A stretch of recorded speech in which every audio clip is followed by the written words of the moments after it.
सर्व समाज बांधवांना जय जिजाऊ जय शिवराय. मी सचिन हवळे पाटील. मराठ्यांचे पानिपत झाले का?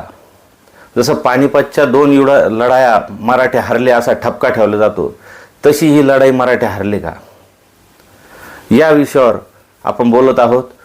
सर्वप्रथम सर्व समाज बांधवांना जय जिजाऊ जय शिवराय. मी सचिन हवळे पाटील. हा व्हिडिओ बनवण्याचं कारण असं झालं की गेल्या काही दिवसापासून आपल्या मराठा आरक्षणाच्या बातम्या किंवा जरांगे पाटलांच्या बातम्या ह्या मीडियामार्फत दाबण्यात आलेल्या आहे. त्याचं कारण असं आहे की येणारी लोकसभेमध्ये चुकीचे मेसेज हे मार्केटमध्ये जाऊ नये, त्यामुळं हे आंदोलन दाबण्याचा हा प्रकार झालेला आहे. त्यामुळं मी तमाम सर्व समाज बांधवांना एक आवाहन करतो की आपलं हे जे चॅनल आहे सचिन हवळे पाटील, याला सर्व समाज बांधवांनी सबस्क्राईब करा आणि शेअर करा. प्रत्येक समाज बांधवांनी आपलं हे चॅनल सबस्क्राईब करा. या माध्यमातून आपण सर्वांपर्यंत संवाद साधण्याचा प्रयत्न करणार आहोत. आता हे काल म्हणजे आपण जे शिवरात्रीचा उपवास धरला असेल, त्यात तुम्ही कुणी जर निरंक उपवास धरून जर बघितला असेल तर लक्षात आलं असेल की उपवास कसा धरला जातो. म्हणजे चिडचिड किती होते. जर आपल्याला मनासारखं फराळाचं भेटलं नाही तर चिडचिड किती होती. मग मनोज जरांगे पाटलांनी 17 दिवस जे आमरण उपोषण केलं ते कसं केलं असेल याच्यावरून तुम्हाला जाणीव होईल. आणि जी चिडचिड म्हणतायत तुम्ही की जरांगे पाटील याच्यावर संतापले त्याच्यावर संतापले, तर चिडचिड होती की नाही होती हे तुम्हीच कॉमेंटमध्ये सांगा. म्हणजे त्यांच्यावर जो ठपका ठेवला जातोय, 17 दिवस उपोषण करणं जोक नाही. आपल्याला एक दिवस बिना फराळाचं, काल 3 टाईम फराळाचं काही समाज बांधवांनी केलं असेल, तर त्यामुळं थोडंसं त्या गोष्टीचाही विचार करा. त्या मनोज जरांगे पाटलांनी समाजासाठी किती आव्हानं स्वीकारलेले आहे. एक गरीब घरचा मुलगा जो प्रस्थापितांच्या विरोधात लढतोय. आता हे सरकारने 10% आरक्षण दिलं आणि ते कोर्टात टिकणार हे म्हणते, ते अजून म्हणजे बाहेरच नाही आलं तर लगेच त्याच्याविषयी विरोधात याचिका दाखल झाल्या. आणि याचिका करणारा कोण? ते भाज्याकडे पाहून जिलेबी मागतो तो.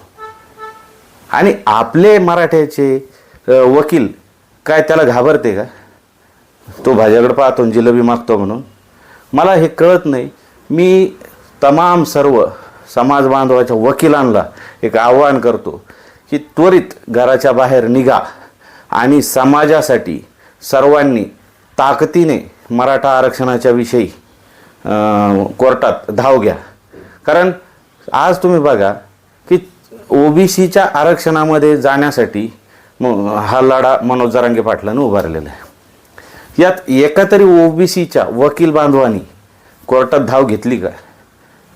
मग हा कुठली याचिका करायची की हाच, कुठली याचिका करायची हा, यांनी काय ठेका घेतला का? याचं मराठ्यांनी काय घोडं मारलं यांनी ते जाहीर करावं. मराठ्यांविषयी याचा इतका राग का, हे माझं म्हणणं आहे. आणि ते चॅलेंजही झालं आणि कोर्टाने सरकारला फटकारलं की तुमची बाजू लवकरात लवकर मांडा. हे काल परवाचंच कोर्टाचं निकाल आहे. तर मग सरकार जे म्हणतं आहे की आम्ही 10% दिलं, हा त्याला चॅलेंज व्हायला चालू झाली. आता काय करणार तुम्ही? आणि आमच्यावर ठपका ठेवला जातो, आपल्या ह्या आंदोलनावर ठपका ठेवला जातो की यांच्या मागं याचा हात आहे त्याचा हात आहे. अहो, गरीब जरांगे पाटलावर SIT लावाला तुम्ही सत्ताधारी आणि विरोधक सगळे एकत्र आले. मग तुमच्याच मागं ते सगळे आहेत. हे फक्त तुम्ही पब्लिकला गोलमाल करण्याचा प्रयत्न करत आहोत. आमच्या मागं कुणीच नाही. आम्ही कुण्याही एका विशिष्ट पक्षाच्या विरोधात नाही, कुठल्या एका राजकीय नेत्याच्या विरोधात नाही. आम्ही सर्व पक्षाच्या विरोधात आहे. कारण तुम्ही सर्व तुमचे मुद्दे जर पास करायचे एकत्र येत आहे. मराठा आरक्षणाचा मुद्दा एवढा ज्वलंत असताना तुम्ही लोकसभेची आचारसंहिता लावण्याचा प्रयत्न करीत आहे, SIT लावण्याचा प्रयत्न करीत आहे. आमच्या गोरगरीब तरुणांवर, निर्दोष तरुणांवर जे नोकऱ्यांचं स्वप्न पाहते त्यांच्यावर तुम्ही रास्ता रोकोसारखे हे गुन्हे नोंदवले, त्यांचे करिअर बरबाद केले. आज ते पोरं अशा विचारात आहे की आता असा ना तसा आपल्यावर गुन्हा झाला मग आपण अजून का आंदोलन करायचे नाही? पण लढा हा शांततेचा आहे, गरजवंत मराठ्यांचा आहे. म्हणून सर्व सर्व जे समाज बांधव आहे आपले तरुण, हे यांना आम्ही थांबवण्याचा प्रयत्न करीत आहे. आज इतके लाखो तरुण आपले नैराश्यात गेलेले आत्महत्या करीत आहे, तर त्यांचा कोणी विचार करणार आहे की नाही करणार आहे का? फक्त हीच धूळफेक चालू राहणार? अजून आमचे किती तरुण हे शहीद करायचे. आणि मराठे पानिपत हारले हा ठपका असतो. मराठे उपासमारीमुळे हारले होते, त्यांना वेळीच रसद पुरली नव्हती. पण आता ह्या जे मराठ्यांचं आंदोलन चालू आहे, यांना उपोषणाची सवय, उपाशी राहायची सवय लागलेली. त्याच्यामुळं कितीही दिवस लागले तरी मराठे हरणार नाही, पानिपत 3 होणार नाही. आता हे पानिपत गनिमी काव्यानं लढला जाणार आहे आणि तो गनिमी कावा लवकरच आपण तो जाहीर करू. आणि लावा आचारसंहिता, लावलं आम्ही स्वागत करतो. घोडा मैदान दूर नाही आहे. तुम्हाला जरी वाटत असेल की तुम्ही मीडियाच्या बातम्या दाबल्या, पण आमचे तरुण सोशल मीडियावर इतके ॲक्टिव्ह आहे आणि हिंसक कुणीही प्रतिक्रिया देणार नाही, कुणीही जाळपोळ करणार नाही, कुणीही रस्ता रोको करणार नाही. अगोदरच्या लढाया ह्या शस्त्राने लढल्या जात होत्या, आता शस्त्राची गरज नाही. आता तुमच्याकडे सर्वात मोठं शस्त्र आहे सोशल मीडिया.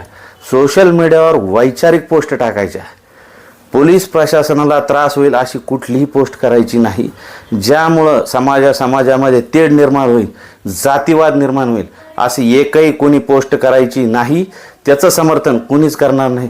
वैचारिक पोस्ट टाकायच्या, विचारपूर्वक की याचा समाज मनावर काय परिणाम होईल हे बघायचं. आणि सर्व वकिलांना पुन्हा एकदा सांगतो की सर्वांनी बाहेर निघायचं आहे. आणि अगोदर काय होत होतं की तुमच्याकडं किती सैन्य आहे त्याच्यावर बघितलं जात होतं. आज आपलं एकच व्यक्ती ह्या सर्व यंत्रणेला काफी आहे. फक्त आपल्याला सर्व समाज बांधवांना त्या व्यक्तीच्या पाठीमागे ढाल बनून उभं राहण्याची आवश्यकता आहे. हिंसक आंदोलन केल्याने, जाळपोळ केल्याने, रास्ता रोको केल्याने याचा त्रास आपल्याच समाज बांधवांना होतो. म्हणजे आपल्या मराठ्यांच्याच नाही तर सर्व जाती धर्माच्या. आता परीक्षांचे पिरियड चालू आहे, 10वीची परीक्षा आहे, 12वीचे थोडे काही पेपर बाकी आहे. आणि त्या विद्यार्थ्यांवर चुकीचा मेसेज जाऊ नये, त्यांच्यामध्ये भीतीचं वातावरण निर्माण होऊ नये म्हणून आपलं आंदोलन हे शांततेत चालू आहे. आणि सर्वांना वाटत होतं हे आंदोलन दडपलं, शांत झालं, पण तसं नाही आहे. आज जरांगे पाटलांच्या ज्या रॅल्या होत आहेत, आज आपण बघू शकतोय की त्याच जोशात आणि डबल ताकदीने सर्व समाज बांधव पेटून उठलेले. आणि त्यांना हे वाटतंय, जाणवतंय की आपल्यावर कुठून तरी दबाव आणला जाते, विनाकारण आपल्या तरुणांवर गुन्हे नोंदवले जाते. त्यामुळं सर्व समाज बांधव हे पेटून उठलेले. फक्त आता कोणी सर्व जाती, 18 पगड जातीचा आपल्याला पाठिंबा आहे. कुठलाही जातीचा व्यक्ती असो, जातीवादक पोस्ट कुणी टाकायच्या नाही. आपल्या आरक्षणासाठी सर्व जाती धर्माचा आपल्याला पाठिंबा आहे, ते पाठिंबा देतात. पण वैयक्तिक तुम्ही एखाद्याची जात तुम्हाला काढण्याचा अधिकार नाही. डॉक्टर बाबासाहेब आंबेडकरांनी जे संविधान लिहिलं त्या संविधानामध्ये प्रत्येकाला जगण्याचा अधिकार दिलेला आहे. कुणाची जात काढण्याचा आपल्याला अधिकार नाही. त्यामुळं सर्वांनी एक होऊन आणि नेक होऊन लढायचं आहे. आणि आत्महत्या करणाऱ्या तरुणांना, जे नैराश्यात गेलेले, त्यांना एक विनंती करतो, बाबा हो, तुम्ही जर जिवंत असले तर हे आरक्षणाला महत्त्व आहे. तुम्ही चालल्या जाताल, सर्व येतील आमच्यासारखे किंवा कुणी येतील, तुमचे नातेवाईक येतील, सगळे येतील, रडून 13 दिवस रडून चालल्या जातील. पण तुमच्या कुटुंबाला कुणी आधार देणार नाही. आज जी चटणी भाकर खाताय, झाले 50-60 वर्षापासून खातोय, अजून काही दिवस खा, नक्कीच आपल्याला आरक्षण मिळणार आहे. पण कुणी नैराश्यात जाऊ नका, आत्महत्या करू नका, कोणी आपल्याला मदत आणून देणार नाही. आणि जसा ट्रक असतो, म्हणजे ट्रक किती मोठा असला तर त्याला एक छोटासा जॅक उचलतो, तसं हे सर्व सत्ताधारी असो, विरोधक असो किंवा ह्या आरक्षणाच्या विरोधातले असो, तर हे त्या ट्रकमध्ये बसलेले, भला मोठा ट्रक आहे तो ट्रक बसलेला. पण तेव्हा जेव्हा पंक्चर होतो ना, त्याला एक छोटासा जॅक उचलतो. आणि तो जॅक म्हणजे आपले जरांगे पाटील आहे. त्यामुळं कोणी काळजी करू नका. तुम्ही निस्वार्थपणे त्यांच्या खांद्यावर मान टाका. आपण सर्व एक दिलाने एक ताकदीने लढू. म्हणजे काही तुमचे रुसवे फुगवे असतील, काही नाराज असतील एकमेकांविषयी, तर त्या दूर करा. समाजासाठी एक व्हा, कारण समाज महत्त्वाचा आहे. म्हणजे आपले लाखाच्या अगोदरही मोर्चे निघाले, क्रांती मोर्चे, पण त्यावेळेला नेतृत्व नव्हतं. आणि जे नेतृत्व आपण दिलं ते मॅनेज होऊन जायचं. आज हा व्यक्ती यांच्या पाठीमागे सर्व समाज का उभा आहे, तर हे कुठल्याही परिस्थितीत मॅनेज होत नाही, यांना कुठली अपेक्षा नाही. त्यामुळं सर्वांना एक विश्वास पटला की हे मॅनेज होऊ शकत नाही, म्हणून यांच्या पाठीशी सर्व समाज उभा आहे ना, तर सर्वांनी उभं राहा.